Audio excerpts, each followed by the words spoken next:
عرب آپ کو سارے سخی نظر آئیں گے، کنجوس نہیں ہے عرب، چاہے کتنے عیاش کیوں نہ ہو.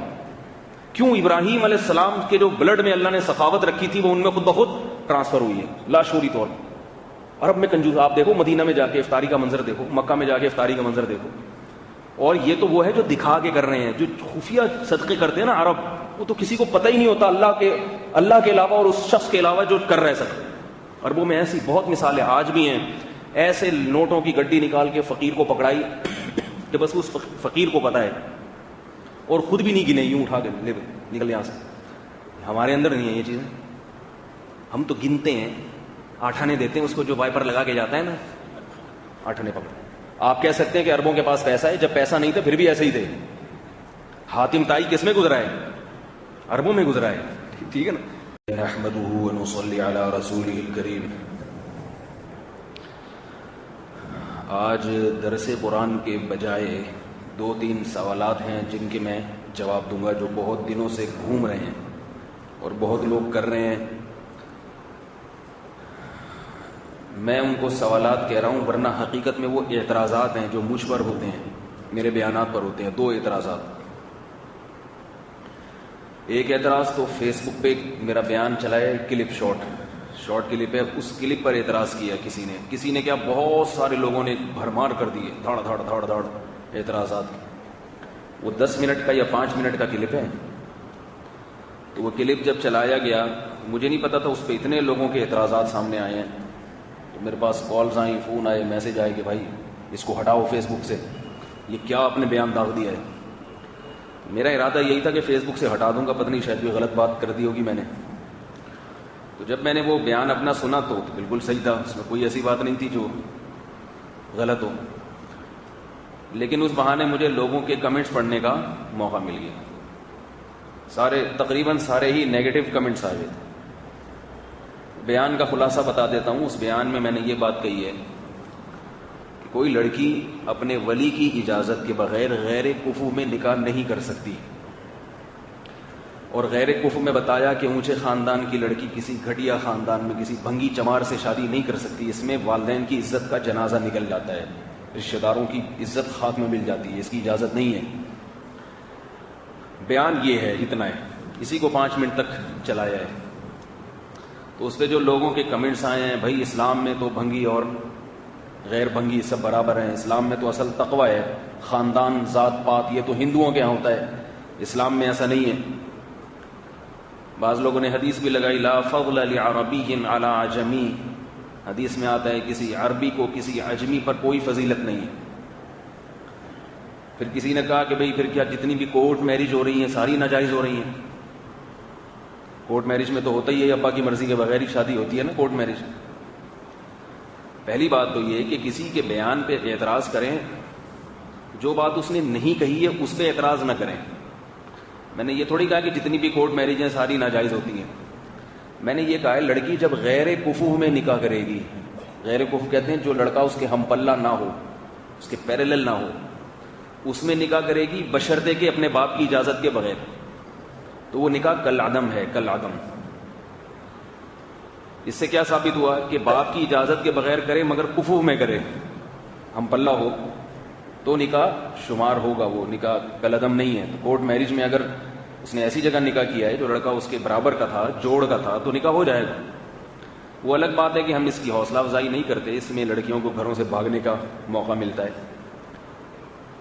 تو اعتراض لوگوں کو یہ ہوا ہے میرے بیان پر کہ یہ خاندان اور ذات پات کی قید کہاں سے لگا دی کہ بھئی اونچے خاندان کی لڑکی اگر کسی بھنگی چمار سے بھنگی چمار تو میں ایک مثال دے رہا ہوں، سمجھ رہے ہیں مثال، کیونکہ بھنگی چمار کی معاشرے میں ایک بیچارے کی کوئی عزت نہیں ہوتی، تو اس لیے مثال دے رہا ہوں. اور مثال ایسی کہ تاکہ وہ کسی پر فٹ نہ آ رہی ہو، کیونکہ بھنگی چمار الحمدللہ کوئی بھی نہیں ہے جو ہمارا بیان سنتا ہوگا.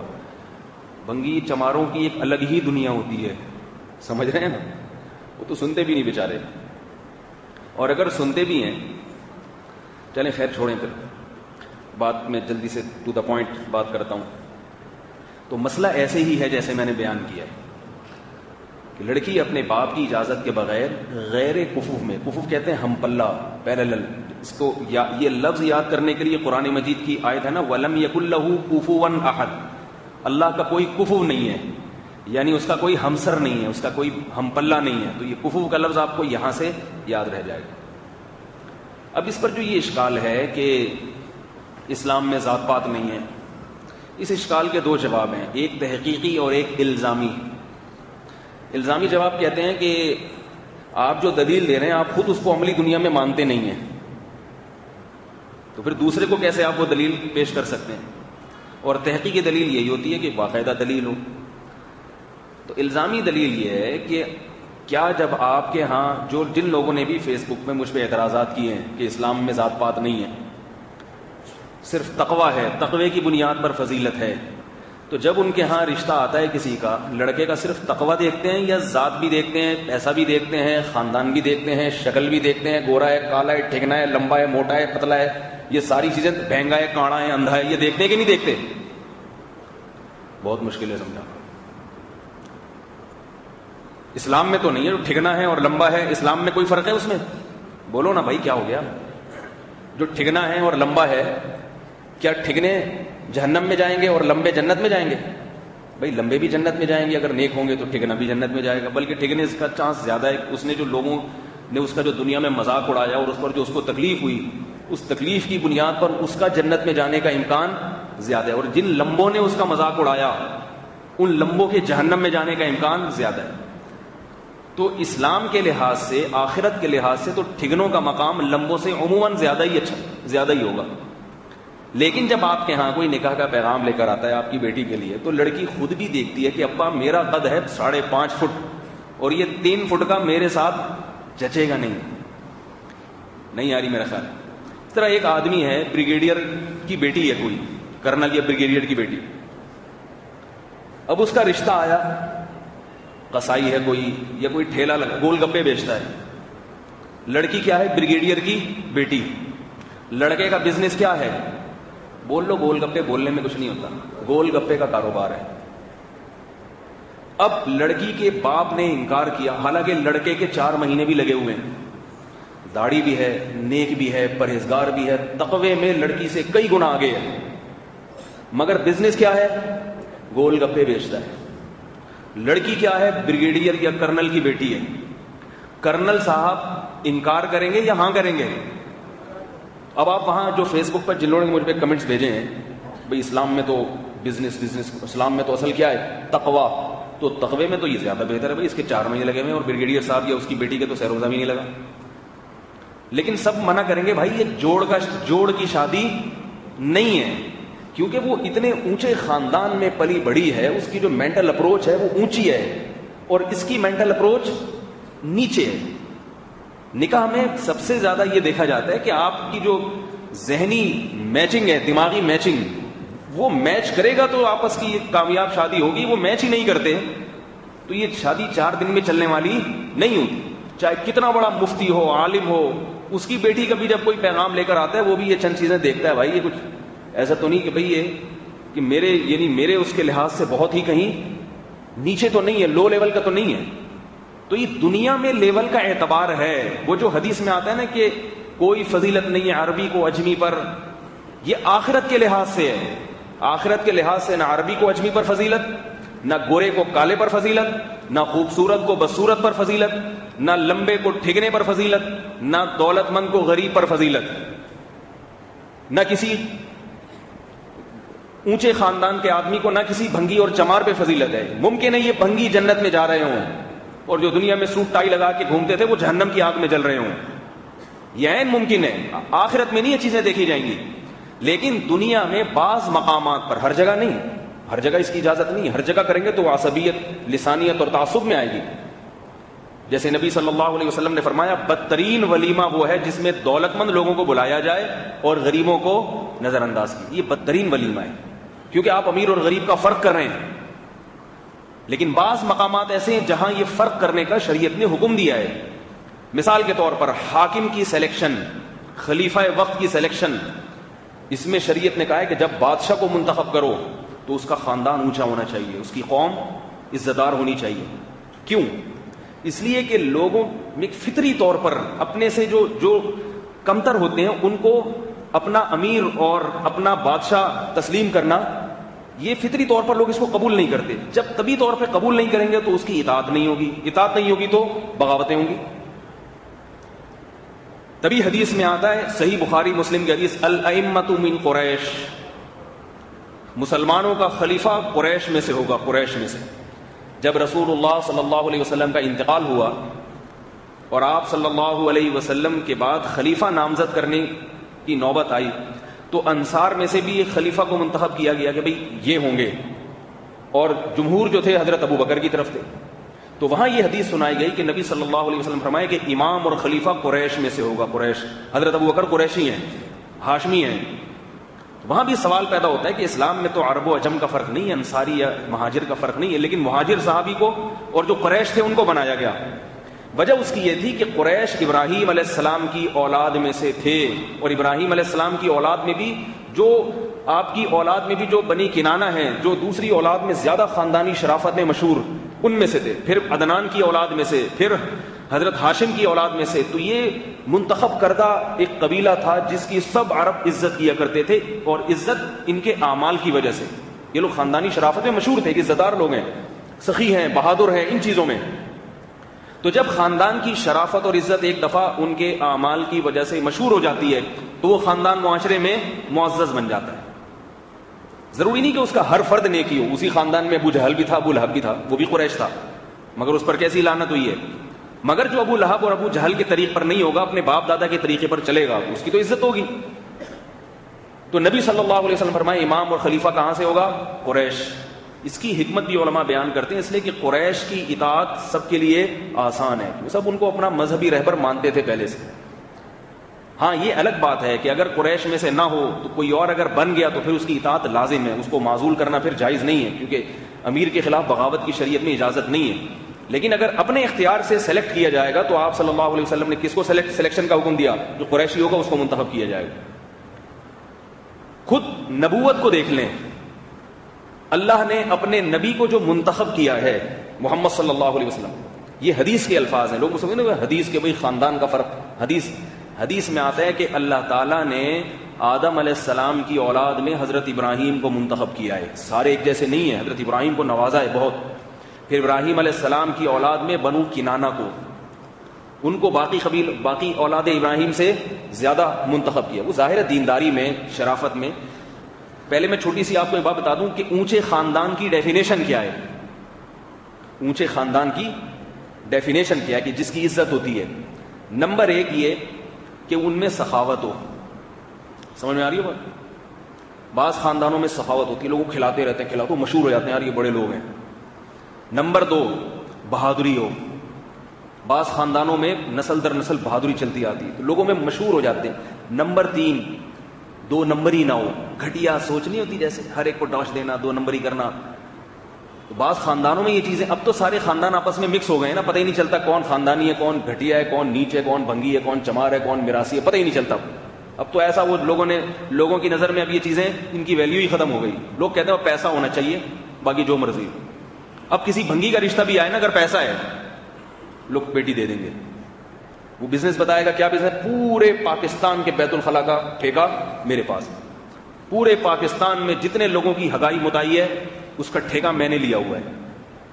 کام تو گھٹیا ہے نا یہ, جو ہے نا گھوں کی نسبت آپ اپنی طرف. اس لیے علماء نے لکھا ہے کہ بھنگی بننا اگرچہ حلال ہے مگر کسی مسلمان کے لیے مناسب نہیں ہے, کیونکہ اپنی عزت کو داؤ پہ مت لگاؤ.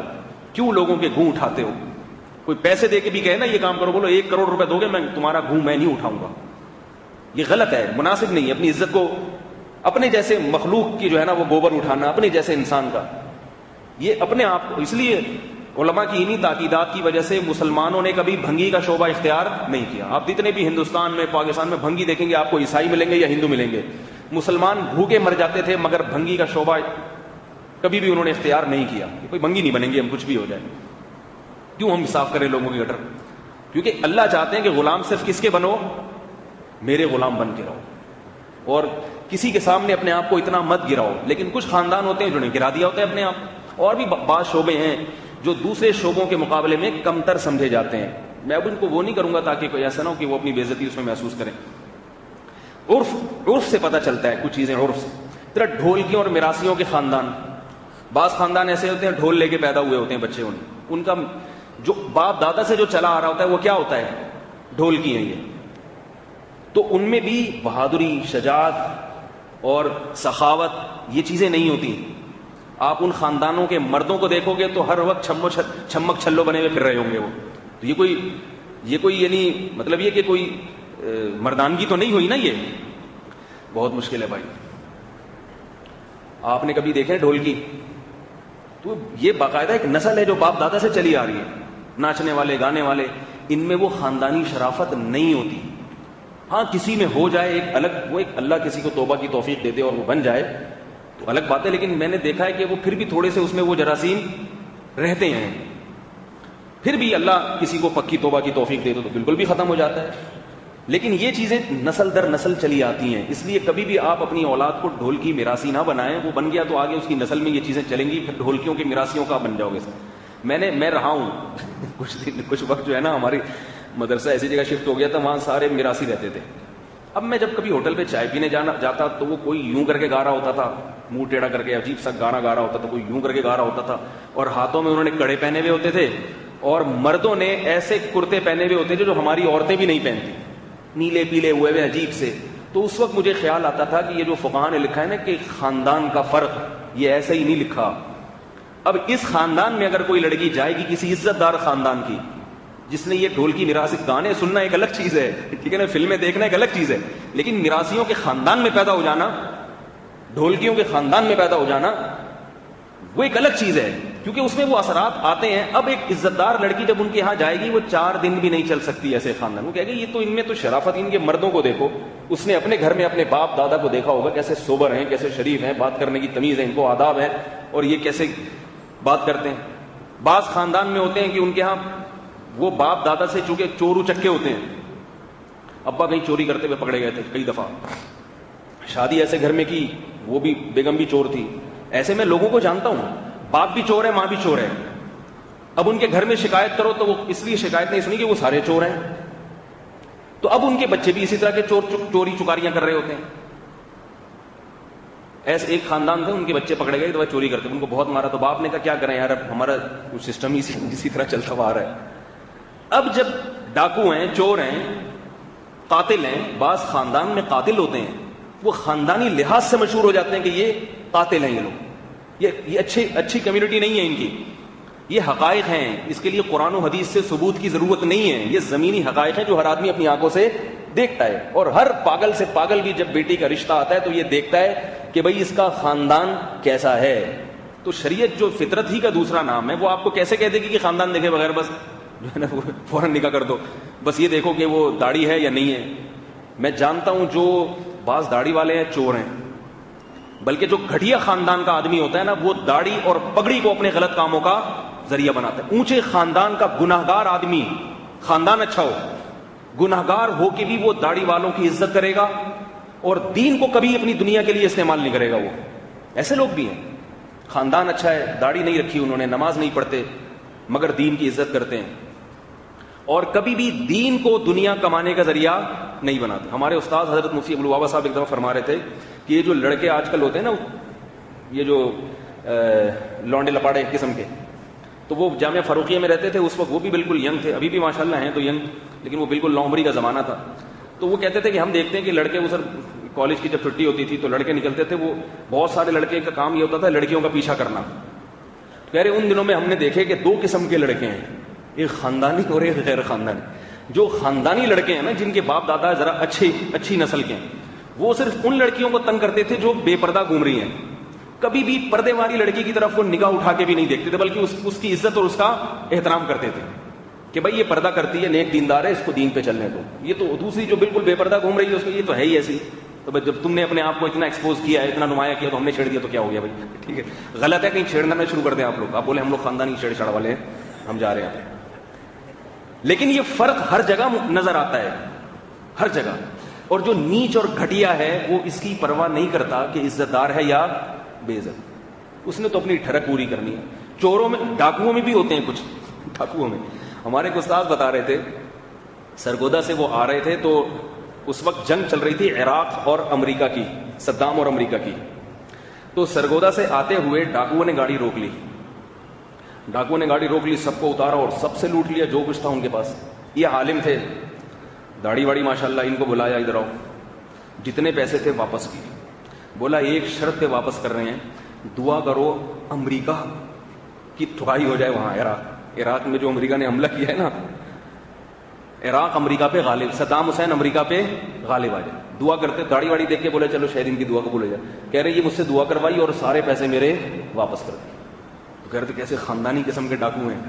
ٹھیک ہے, کہ ایک جذبہ ہے بہرحال امت کے اجتماعی مفاد کا کہ بھائی ٹھیک ہے ہم ڈاکو ہیں لیکن اتنے بڑے نہیں جتنا بڑا وہ ہے, اتنے بڑے نہیں جتنا بڑا وہ ہے. آپ نے دیکھا ہوگا, میں نے بہت سے بے نمازیوں کو بھی دیکھا ہے, بغیر داڑھی والوں کو بھی دیکھا ہے, بس میں کسی بوڑھے کے احترام میں کھڑے ہو جاتے. یہ باپ دادا سے یہ چیزیں چلی آ رہی تھی. عورت کے احترام میں کھڑے ہو جاتے ہیں, خیال کرتے ہیں بھائی خاتون ہے, کمزور ہے, تو اس کی مدد کر لو. حضرت موسیٰ علیہ السلام خاندانی تھے نا, تو کنویں سے پانی نکال کے ان 2 لڑکیوں کو پلا دیا انہوں نے کہ بھئی یہ بیچاری کھڑی ہوئی ہیں تو میں پانی نکال کے ان کو دے دوں ورنہ ان کا نمبر بہت دیر سے آئے گا. اور وہ لڑکیاں بھی بڑی خاندانی تھی جو بتا رہی تھی کہ بھائی گھر میں چونکہ مرد نہیں ہے اس لیے ہم کنویں سے پانی لینے کے لیے آئے. مرد ہوتا تو ہم نہیں آتے, مر جا. اس سے بھی پتہ چلتا ہے, بیل بجاؤ فوراً خاندانی اور غیر خاندانی کا 2 منٹ میں پتہ چل جائے گا. مرد گھر میں اگر پڑے ہوئے ہیں, عورتیں آ رہی ہیں, سمجھ لو کہ حساب کتاب تھوڑا سا گڑبڑ ہے.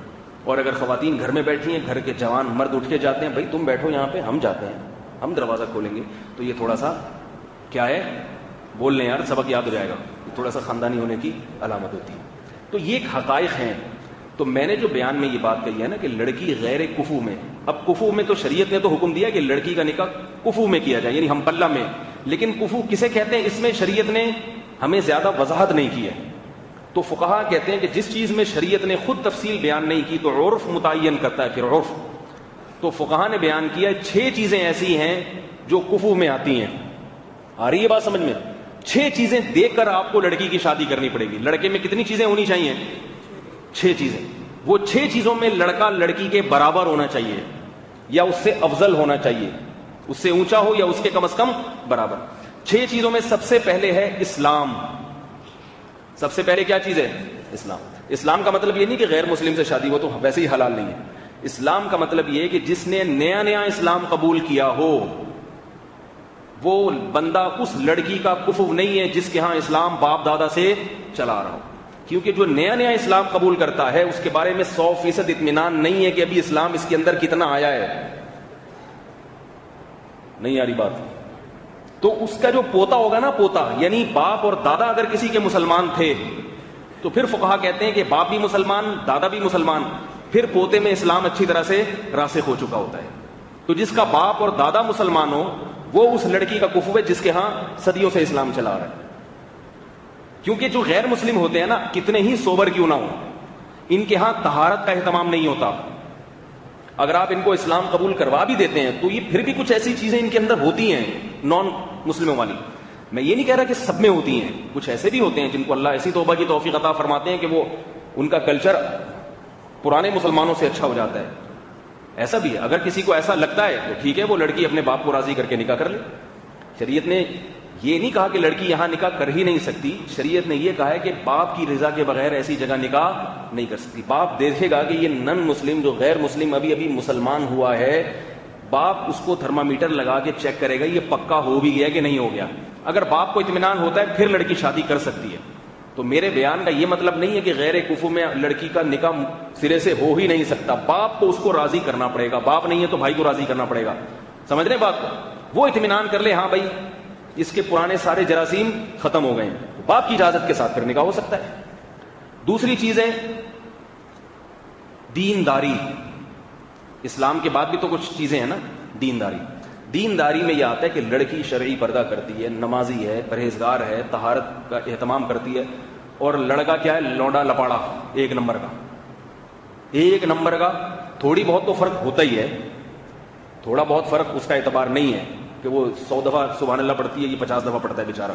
یہ نہیں, اتنے چھوٹے موٹے فرق نہیں. بالکل واضح فرق ہونا چاہیے, واضح فرق. لڑکی ماشاءاللہ نیک پرہیزگار ہے, دیندار ہے, برقع لیتی ہے, اسکارف لیتی ہے اور طہارت کا اہتمام ہے, اور لڑکا کیا ہے, ایک نمبر کا چھڑا چھاٹ, گٹکے پیکے سے سارا گلی محلے اس نے خراب کیے ہوئے.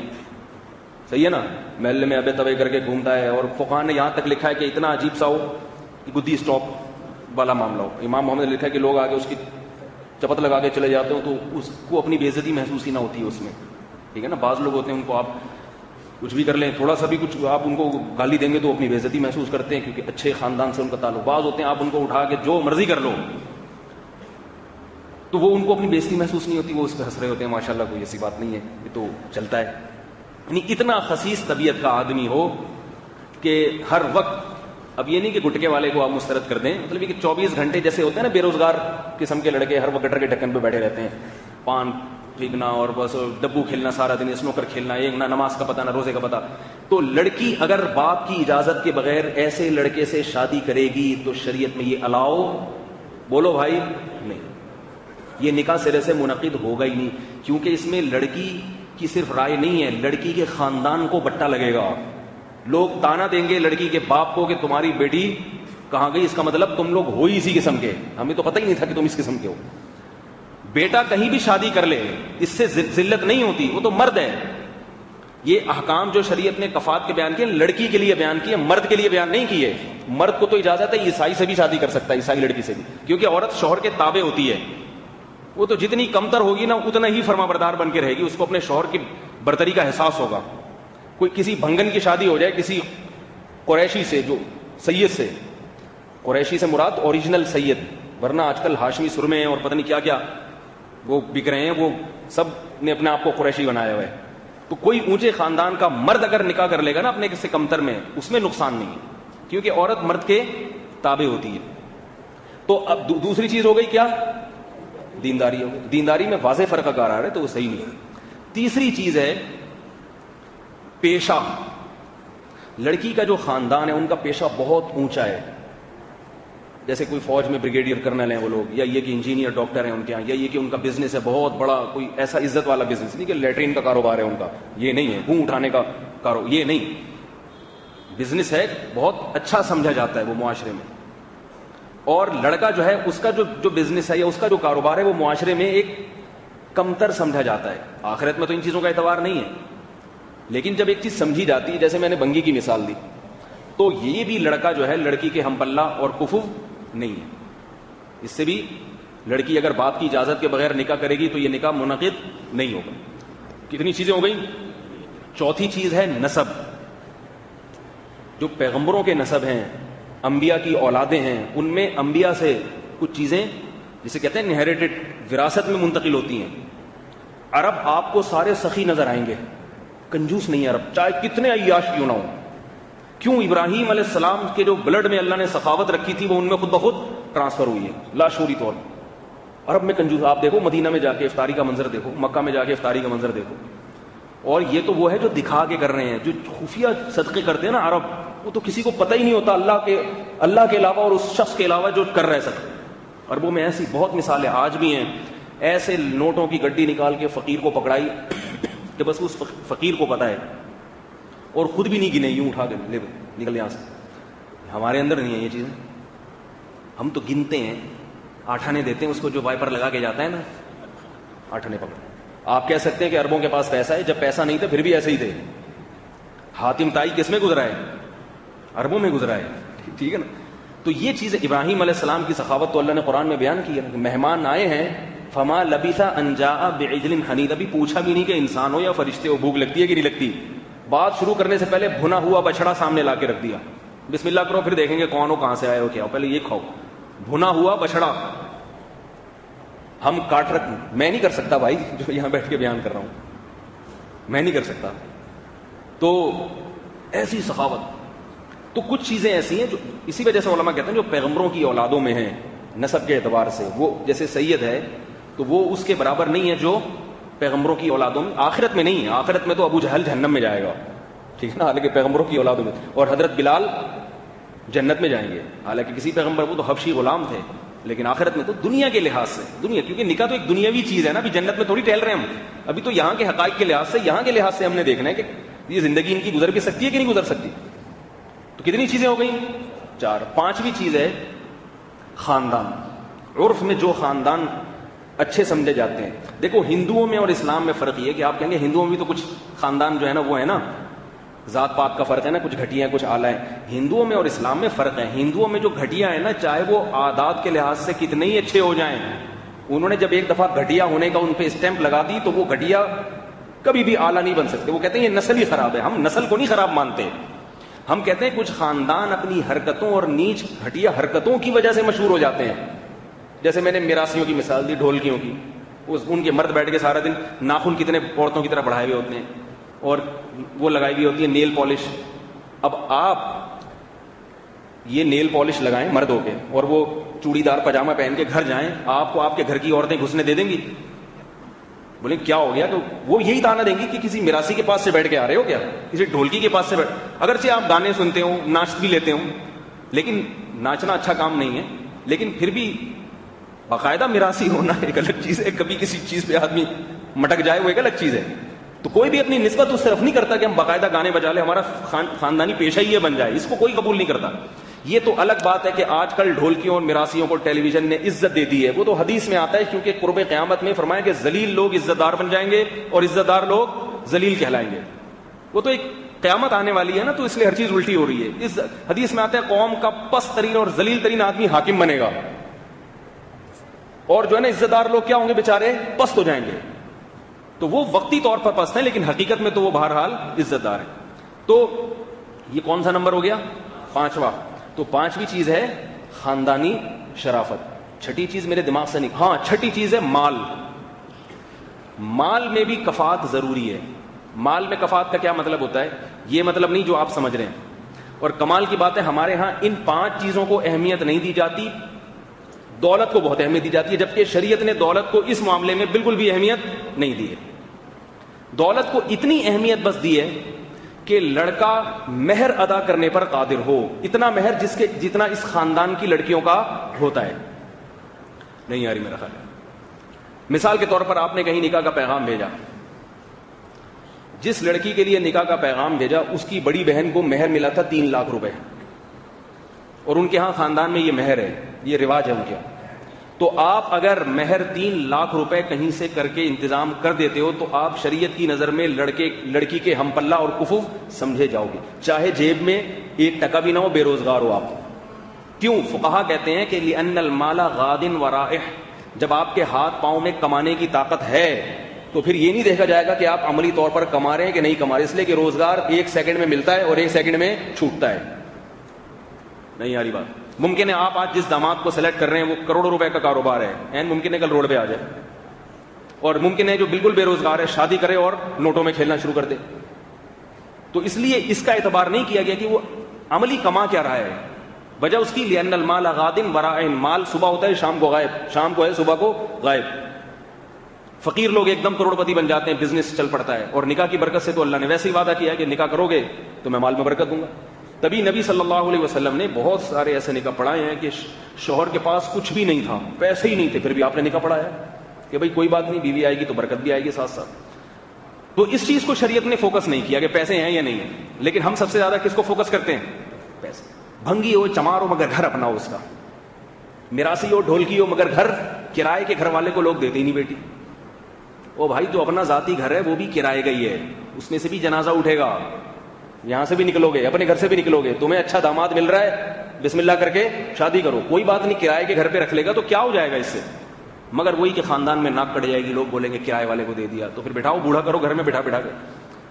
شریف آدمی ہے تو کرائے کے گھر پہ رہتا ہو, غریب ہو کوئی مسئلہ نہیں, سمجھ رہے ہیں. لیکن مہر کی شریعت میں بہت اہمیت ہے, اتنا مہر دے سکتا ہو. آج کل تو مہر اتنے تھوڑے تھوڑے ہو گئے, 25-25 ہزار روپے مہر ہو رہے ہیں آج کل. تو یہ میرا بیان اب سمجھ میں آیا, یہ اب فیس بک پہ چڑھا دیے گا جس کی سمجھ میں نہیں آیا. ایک آخری بات کہ دنیا میں بھی اس کفات کا بہت اعتبار کیا جاتا ہے. دیکھو اللہ تعالیٰ پیغمبروں کو جو منتخب کرتے ہیں, پیغمبروں کو, اچھا کفات میں کچھ چیزیں اور بھی ہیں, 6 تو وہ ہیں جو پکی ڈھکی ہیں, کچھ چیزیں فقہا نے اور بھی بیان کی ہیں. ایک یہ بھی بیان کی ہے فقہا نے کہ بہت ذہین لڑکی اگر ہے اور ایک لڑکا بالکل عجیب سا ہے, یعنی جب بھی بات کرتا ہے تو آدمی کہتا ہے یار یہ نہ کرتا تو مناسب تھا, اس قسم کا بیوقوف سا ہے, تو فقہا لکھتے ہیں کہ ذہین لڑکی کے ہم پلہ یہ بیوقوف بولو نا بھائی نہیں. کیونکہ لڑکی جب دیکھے گی, لڑکی تو یہ چاہتی ہے میرا میاں مجھ سے اعلیٰ برتر ہو, یہ مجھے سمجھائے, جا کے وہی اس کو ریموٹ کنٹرول کی طرح چلا رہی ہے تم وہ کہے گی یہ تو اس نے مجھے پالنا تھا، الٹا میں اس کو پال رہی ہوں جا کے نالائق. تو ایسے لڑکے سے بھی لڑکی اگر باپ کی اجازت کے بغیر نکاح کرے گی تو وہ نکاح کالعدم ہوگا. سمجھ میں آ رہی ہے بات؟ دو باتیں رہ گئیں. وہ چونکہ مجھے کریڈٹ جا رہا ہے، مولویوں کو جا رہا ہے، اس لیے وہ بھی بتاؤں گا میں. فقہاء نے لکھی ہے، فقہاء نے لکھا ہے کہ اگر کوئی عالم ہے، عالم علمی استعداد اس کی مضبوط ہے اور کسی کبیرہ علانیہ گناہ میں مبتلا نہ ہو، عالم ہے، علم میرے اوپر اس لحاظ سے جا رہی ہے کہ میں آپ لوگوں کے لحاظ سے ایسا لگتا ہوں، ورنہ حقیقت میں اس میں شامل نہیں ہوں، لیکن آپ لوگوں کے لحاظ سے تو آپ لوگ تو عقیدت کرتے ہیں تبھی تو آئے ہوئے ہیں نا یہاں بیٹھے. تو فقہاء نے بیان کیا ہے کہ کوئی اگر عالم ہے، علم میں مضبوط اور پختہ ہو اور کسی ایسے کبیرہ گناہ میں مبتلا نہ ہو جو علانیہ ہو، تو وہ ہر ایک کا کفو ہے، چاہے وہ کسی خاندان سے ہو، کسی قبیلے سے ہو، یا کسی بھی مالی لحاظ سے غریب ہو یا مالدار ہو. وجہ اس کی ہے کہ اللہ نے علم کو ایسی عزت اور فوقیت دی ہے کہ وہ ہر چیز پر حاوی ہے. سمجھ میں نہیں آ رہی بات؟ کیونکہ علم جب مضبوطی سے انسان کو حاصل ہوتا ہے اور کسی کبیرہ اعلانیہ مبتلا کا مطلب یہ ہے کہ پھر وہ تو عالم ہی نہیں ہے، جو اپنے علم پر خود عمل نہیں کر رہا، وہ تو پھر گھٹیا اور 2 نمبر آدمی ہو گیا نا. وہ تو پھر بہت ہی کوئی نیچ خاندان کا ہوا جو علم استعمال کر کے اس علم کو غلط چیزوں میں استعمال کر رہا ہے. ایسے بھی لوگ ہوتے ہیں. ابھی ماضی میں چند مثالیں بھی سامنے آئی ہیں. لوگ مجھے کہتے ہیں حضرت مفتی. میں نے کہا حضرت مفتی صاحب نہیں ہے بھائی وہ، ٹھیک ہے. ہمارے حضرت کو کسی نے بتایا کہ وہ فلاں عالم ہے، اتنے بڑے مفتی ہیں، وہ یہ حرکتیں کر رہے ہیں اور جو ہے نا وہ ان کو اپنی ذلت کا احساس بھی نہیں ہوتا. تو حضرت نے فرمایا وہ عالم ہی نہیں ہے، وہ عالم ہی نہیں ہے. اگرچہ کیونکہ قرآن کے مطابق عالم حقیقی معنی میں وہ ہے جو اپنے علم پر عمل کرتا ہو. جو علم پر عمل ہی نہیں کرتا وہ جاہل ہے، ورنہ پھر شیطان کو بھی مفتی ماننا پڑے گا. علم تو شیطان کے پاس بھی ہے. مرزا غلام احمد قادیانی کو بھی آپ کو مفتی ماننا پڑے گا کیونکہ وہ بڑے بڑے علماء سے زیادہ اس کے پاس علم تھا، مگر اس نے اپنے علم کو گمراہی کے راستے پہ استعمال کیا، لوگوں کو بیوقوف بنایا، غلط. تو وہ عالم جو یعنی اہل حق میں سے ہو تو اس کے بارے میں فقہاء کہتے ہیں کہ اس کا کوئی بھی کفو، سارے وہ ہر ایک کا کفو ہے، چاہے وہ کسی بھی خاندان سے ہو، چاہے وہ، کیونکہ علم کی ایک فضیلت ہوتی ہے. علم جہاں ہوتا ہے نا، آپ ہر مجلس پہ حاوی ہوتے ہیں.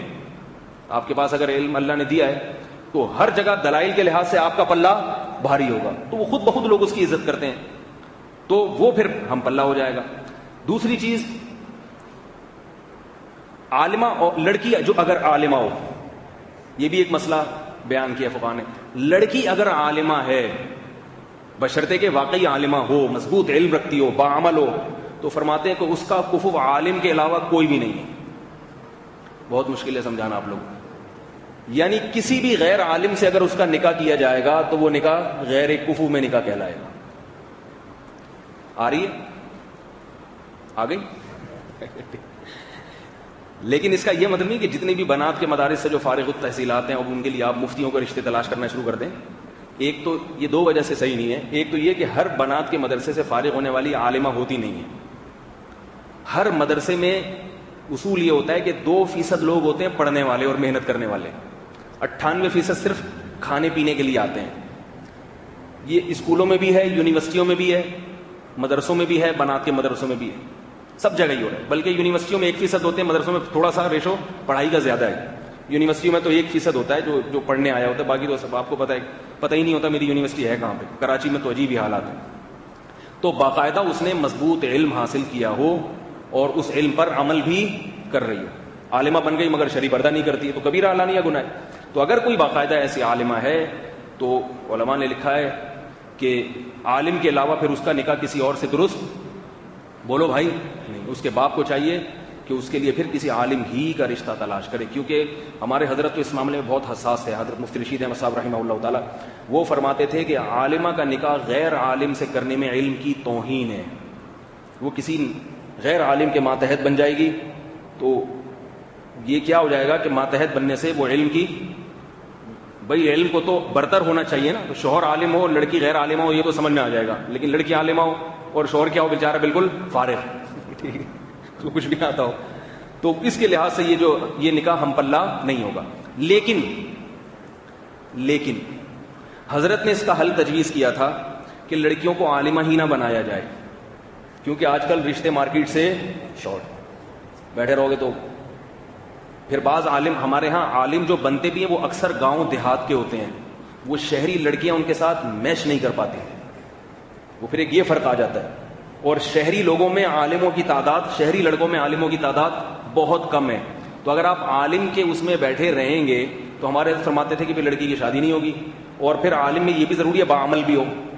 تو بہت سے عالم ہیں باعمل نہیں ہوتے. بہت سے ماؤں نے اپنی بیٹیوں کی شادی کسی عالم سے کری اور پھر ایسا پچھتائی ہیں وہ سالہ جمعے کی نماز نہیں پڑھتا. ایسے بھی ہیں. ہمارے ایک دوست تھے، میرے شاگرد تھے، عالم بن رہے تھے، میرے بھی شاگرد تھے اور بڑے ذہین تھے. کلیت الشریعہ میں تھے جو تھوڑا سا اوپر لیول کا شعبہ ہے. انجینئر بھی تھے، قربانی دے کے آئے مدرسے میں عالم بنے.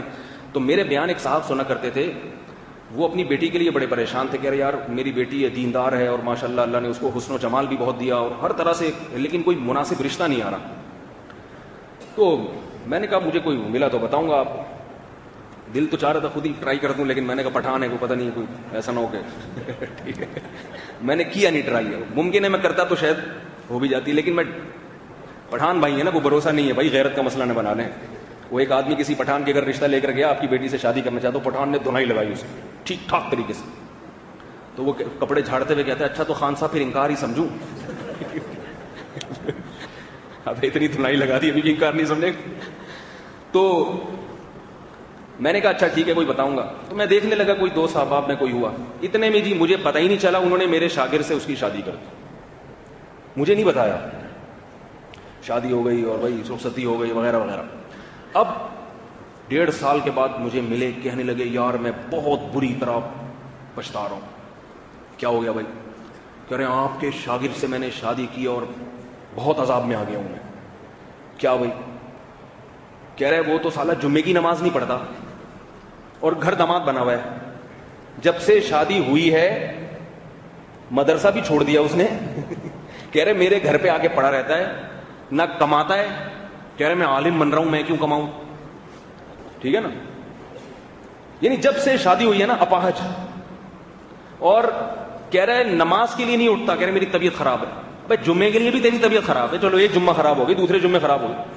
کہہ رہے بہت بیزار ہوں. اور پھر جو ہے نا کیا نام ہے، حالانکہ پورے ارینج میرج ہوئی تھی، سب انوالو تھے اور وغیرہ وغیرہ. تو میں نے کہا جب آپ میرے شاگرد سے شادی کر رہے تھے تو مجھ سے تو پوچھ لیتے. میں نے کہا اس کو تو میں جانتا ہوں، یہ پاگلوں کی سب سے بڑی قسم ہے یہ. اور وہ جو پہلا والا واقعہ سنا ہے نا جمعے کی نماز میں پڑا ہوا ہے پوستیوں کی طرح، وہ مجھے اتنے پریشان کرے. یہ مردہ لاش ہے جس سے میں نے اپنی بیٹی کی شادی کر دی. ہلتا ہی نہیں ہے کم بخت، ہلتا ہی نہیں ہے. تو میں نے کہا اب ایک غلطی آپ سے ہو گئی تو اب اس سے طلاق لے لو. کہہ رہے نہیں طلاق نہیں، میں اس کا علاج کرواؤں گا، اس کو ٹیبلٹ کھلاؤں. میں نے کہا طلاق لو اس سے. خیر انہوں نے طلاق لے کے پھر اس کی شادی کر دی کہیں. لیکن میں آپ کو یہ بتا رہا ہوں کہ یہ جو حساب کتاب ہے نا، طلاق لینے کے بعد بھی میری ہمت نہیں ہوئی پیغام بھیجنے کی. وہ پٹھان دینا لگائے ہوئے میں تیرے سے مشورے اس لیے لے رہا تھا، تو ہمت نہیں ہوئی میری. تو خیر تو میں یہ بتا رہا تھا کہ یہ جو ہم نے بتایا نا کہ عالم ہر ایک کا کفو ہے، عالم کا یہ مطلب نہیں کہ جہاں بھی اٹھا کے بس عالم دیکھ کے پکڑا دو. یہ پھر بہت بڑے مسائل کھڑے ہو جاتے ہیں، اس میں بہت ساری چیزیں دیکھنی پڑتی ہیں. تو یہ میں نے اپنے بیان کا خلاصہ سنایا آپ کو کہ وہ ایک دوسرا سوال تھا لیکن وقت بہت زیادہ ہو گیا. دوسرا سوال میرے بارے میں وہ بھی اعتراض ہے. وہ اچھا ایک چھوٹی سی بات اسی تاکہ موضوع دیکھو. انگریز نے قانون بنایا ہے فوج میں کمیشن آفیسر بھرتی ہونے کے لیے ISSB کا امتحان لیا جاتا ہے. فوجی یا رنگروٹ بھرنے کے لیے نہیں. اب ISSB کے امتحان میں گورا بھی یہ دیکھتا ہے کہ بندہ خاندانی ہے یا نہیں ہے. یہ چیزیں گورا بھی نوٹ کرتا ہے. کیوں؟ ISSB کے امتحان میں کچھ سوالات ایسے ہیں جس سے آپ کے ایک تو ان میں وہی دیکھتے ہیں کہ قد کاٹ ہونا چاہیے، پرسنالٹی ہونی چاہیے.